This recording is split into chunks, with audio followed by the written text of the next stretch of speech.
இப்ப நாங்க செஞ்சதுன்னு சொல்லிட்டா செய்யாதே சொல்லிட்டோம். இப்ப நாங்க என்ன செய்வோம், எங்களுக்கு எதிர்த்து வாக்கு செலுத்த வேணும்ங்கிறத அவங்களாம் சொல்லிட்டாங்க. இப்ப இத்தனை வருஷம் நம்ம திராவிட கட்சிகள் இங்க வந்து ஆட்சிக்கு இருந்திருக்காங்கல்ல, நம்ம முழுக்க வந்து விவசாயத்தை நம்பி இருக்கக்கூடிய பூமி.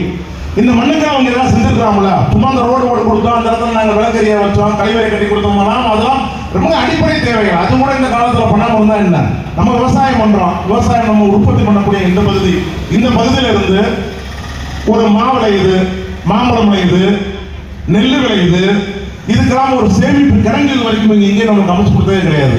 அதிகப்படியான இலவ மஞ்சள் நம்ம உற்பத்தி ஆகுது, அதை சேமித்து வைக்கிறதுக்கு, ஏற்றுமதி பண்றதுக்கு, இல்ல இங்க விளையக்கூடிய வாழையவோ மாம்பழத்தையோ வச்சு ஒரு கூழ் தயாரிக்கக்கூடிய தொழிற்சாலையோ, எந்த விதமான தொழிற்சாலைகளும் இந்த மண்ணுக்கு இது வரைக்கும் வரவே கிடையாது.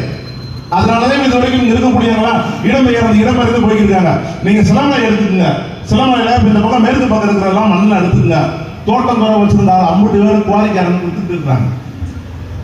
எங்களிடமே பழமொழியா அதெல்லாம் வரும். குவாரிக்காரை வாங்கிட்டேன், இடத்த வாங்கி பத்திரத்தை போட்டு ஏமாத்திட்டு காசு தர மாட்டீங்க, அவங்க தர மாட்டீங்க. ஏன் அப்படி விவசாயம் பண்ணிக்கிறீங்க? இப்ப இதை வித்துருக்கீங்க கேட்டா என்னையா வந்தா பொண்டாடிக்கு உடம்பு செய்யணும்ல, பிள்ளையும் பார்க்க மாட்டேங்கிறாங்க. இருக்கிற புளிய ஒரு மாங்காய் புளி இருக்குன்னா அந்த மாங்காய் புளிய ஒரு புளிய 6 லட்சம் பேசி வித்துருக்கேன் நானு, அதை வச்சு வைத்திய செலவு பார்க்கணுங்கிறாங்க.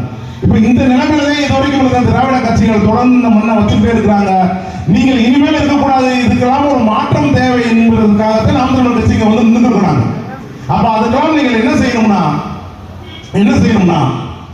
இப்ப முதலாவது இதெல்லாம் நம்மளுடைய மண்ணு நம்மளுக்கு யோசிக்க தோணும். இது நம்மளுடைய முன்னோர் வாழ்ந்த மண்ணு, நாம வாழ்ந்துகிட்ட மண்ணு, நமக்கு அடுத்து வரக்கூடிய தலைமுறை வாழக்கூடிய மண்ணு. அப்ப அந்த தலைமுறைக்கு இந்த மண்ணை அப்ப காப்பாற்ற வேண்டியது நம்மளோட கடமை.